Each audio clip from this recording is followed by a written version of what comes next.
Hello and welcome to another Bearded Geek Toy Review. In today's episode we're looking at the Star Wars Retro Collection for Episode 1, The Phantom Menace.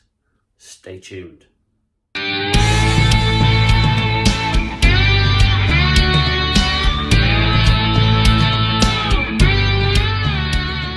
minute past midnight, the Brandon Toys R Us store would open its doors.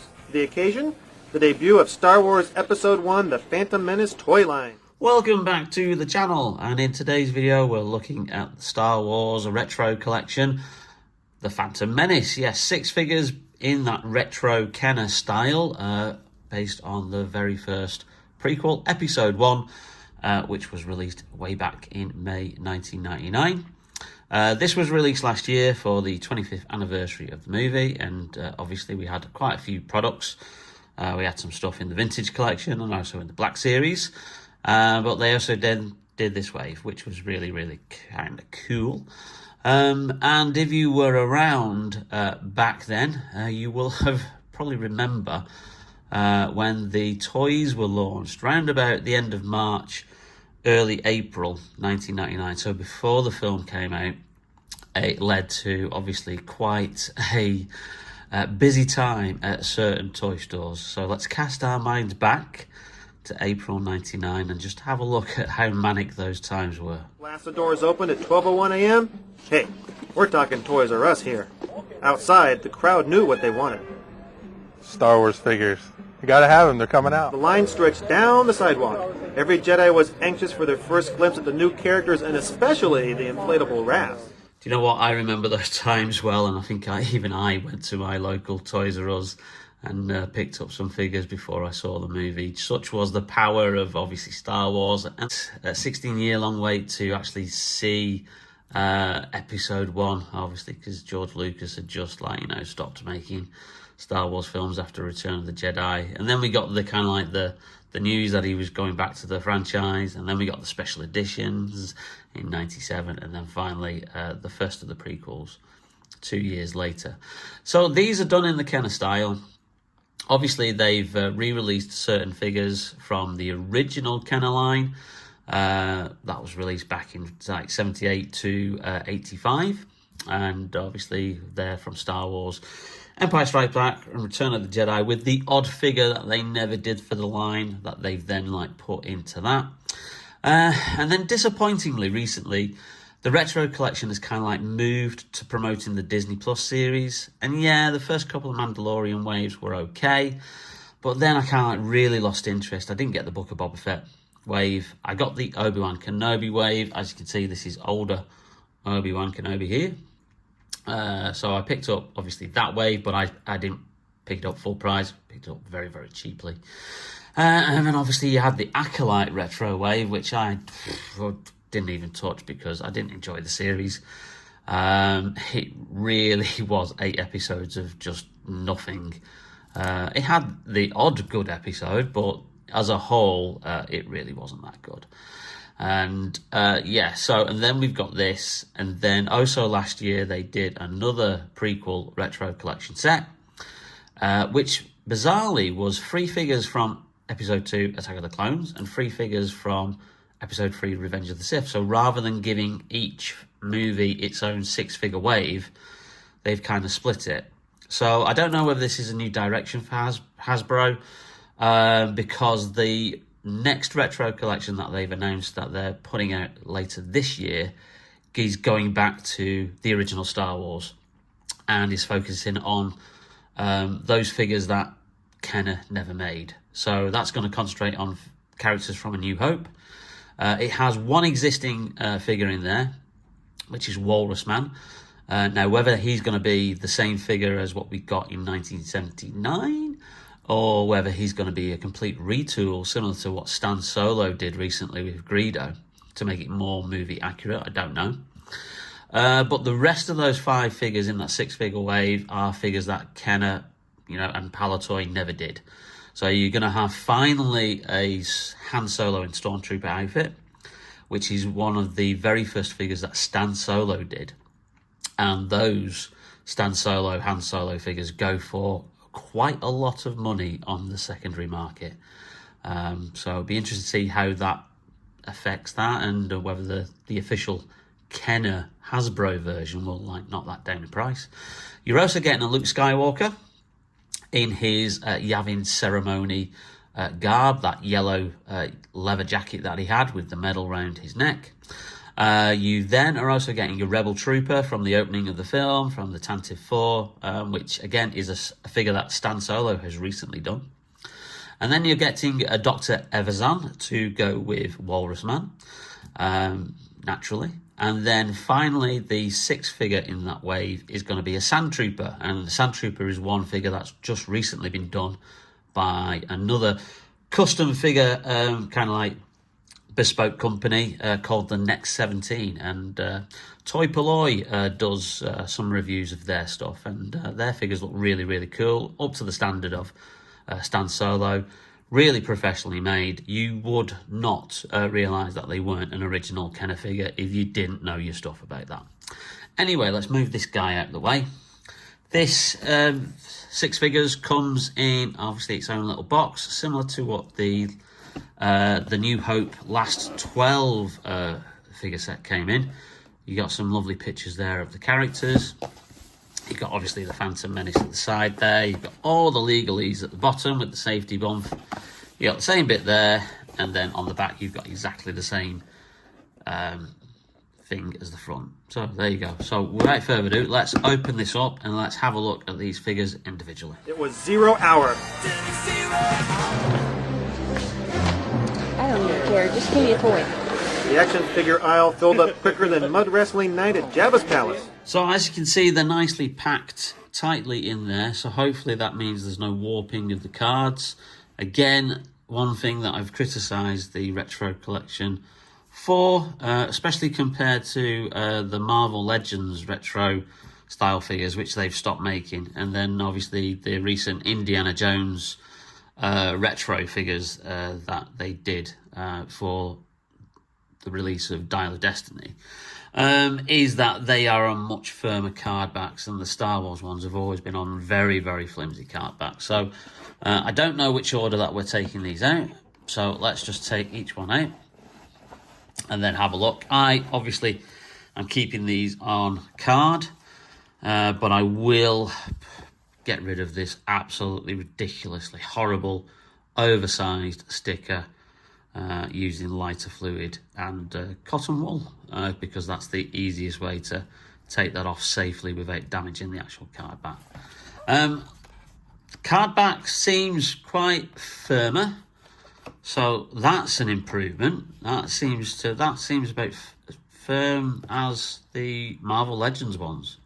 So finally Hasbro have listened, but there you go. There's Queen Amidala.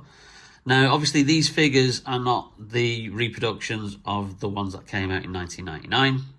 They are kind of like a what if, like had episode 1 came out like in 1986 or something, you know, and what they would have looked like in that style. I suspect that Queen Amidala would have had actually soft goods, had, you know, George Lucas done the prequels back then.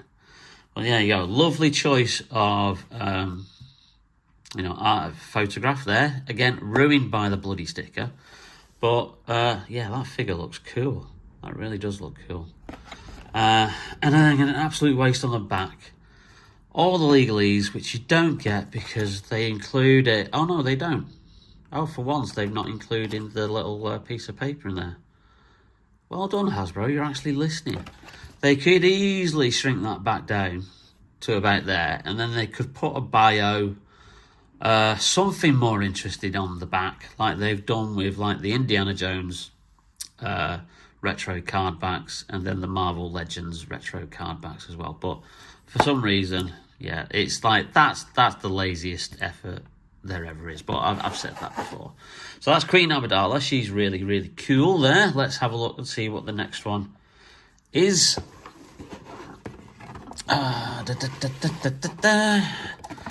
Oh, we have Jar Jar Binks, everyone's favourite character. You know, I will say, and I've said this in the Black Series review I did of his figure, I never minded Jar Jar. Yeah, you know, he's the comic relief of the film, very similar in style to how C-3PO was in the original trilogy. A lot of grown-up fans forget that. I think 3PO is far more annoying in Return of the Jedi than what Jar Jar Binks is in The Phantom Menace, but that's just me. So, nice photograph there again, ruined by the sticker. There's a closer look of his figure. Now, that actually looks very, very similar in style to the original Hasbro version that came out in 1999. So that looks a little bit closer in accuracy. But it's still got that Kenner touch. So there you go. And obviously, just to note, all these cards are unpunched. So it means that I have a real dilemma when I want to display them, because I can't hang them up on the wall like I have done with the original trilogy retro collection waves. So anyway, we'll put Jar Jar there. Let's see who's next. Oh, and we have the Battle Droid. Again, that's a figure that looks very, very similar to the original 1999 version. But again, it's missing paint detail and stuff like that. It's kind of like still got that toyetic Kenner style to it. Lovely photograph on there. If you could see it. Comes with the accessory, the gun. So that's cool. Just whilst obviously you're watching, I apologise for any noise in the background. The wind from Storm Yoin, is that how you pronounce it? Is currently battering the UK at the moment at the time that I'm filming this. So that just means that, yeah, we're being battered by winds of up to, I think the record that they've recorded so far is 114 miles an hour. But luckily, or unluckily, if you live there, that's been up in Scotland. And I live in Manchester, so that's different. Aha!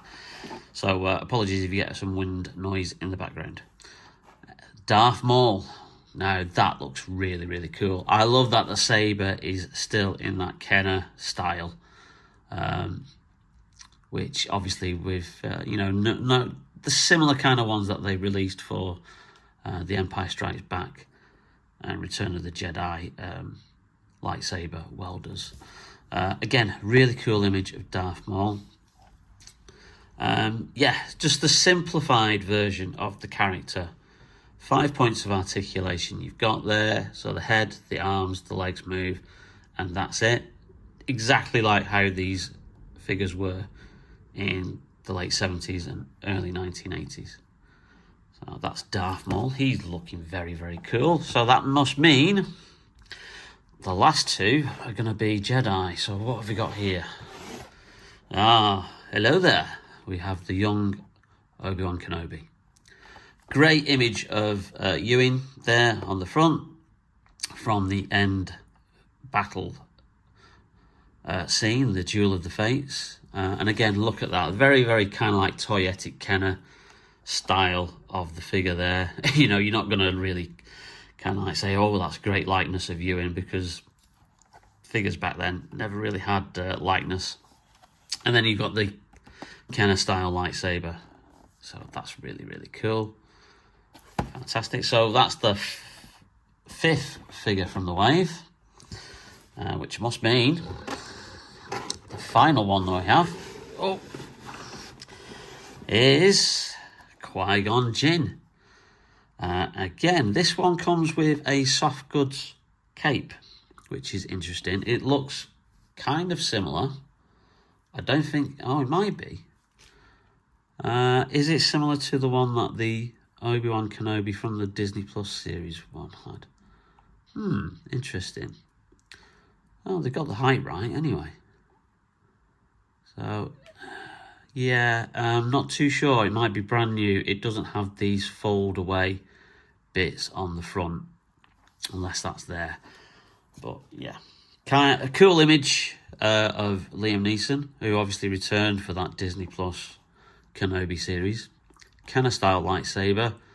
He looks very, very cool. Very, very Kenner style.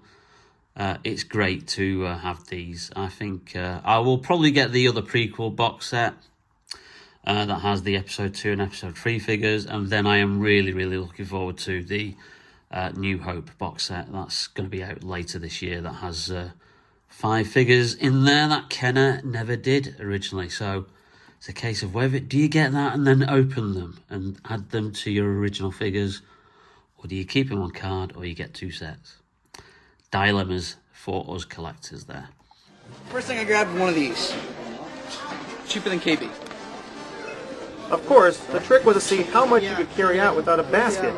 Some had it down. Yeah, got it, man. So there you have it, the Phantom Menace Retro Collection Wave. A really good addition to the Retro Collection. Yeah, I get why some fans query why they've done this, but again, they also queried why they've done ones based on the various Disney Plus series. But it's nice to see that Hasbro are going back to the actual original trilogy and then filling in those gaps of those figures that we never got originally. So I welcome that. I think that's a good decision to make. So it'll be interesting to see if we get any other never made figures from both Empire Strikes Back and Return of the Jedi. Obviously, the recent Return of the Jedi box set that came out, which I missed, unfortunately, because it sold like hotcakes, had the Kenner-style Mon Mothma figure out of the 6 of those. Obviously, the other 5 were reproductions of the figures originally from Return of the Jedi. And then, obviously, for Empire Strikes Back, we had the Snowspeeder outfit of Luke Skywalker in his Snowspeeder pilot's outfit, which he had to buy that stupid board game to get hold of. But it'd be interesting to see if they revisit Empire Strikes Back and Return of the Jedi with even more retro collection figures of unmade Kenner-style characters. So there you go. There's the Phantom Menace Retro Collection Wave. I'm the official holder. Hello. We got a bunch of stuff. Okay, thank you. We'll get a cart. Well, I hope you enjoyed that video, and if you did, then please leave us a like. It really does help out the channel. And if you're not there, hit that notification bell or that subscription button, then please do so, because again, we are very, very appreciated of any support you give to the channel. Lots of cool new videos to come. I'll be doing a review on the Armoured Batman from DC Multiverse McFarlane Toys, probably next. So stay tuned for that. And in the meantime, take care, stay safe, and we'll see you very, very soon on Bearded Geek Toy Reviews. Bye now. They are good. They are evil. They are alien. They are wise. And they are available. At Toys R Us, you can find the complete collection from Star Wars Episode 1. It's a selection of epic proportions.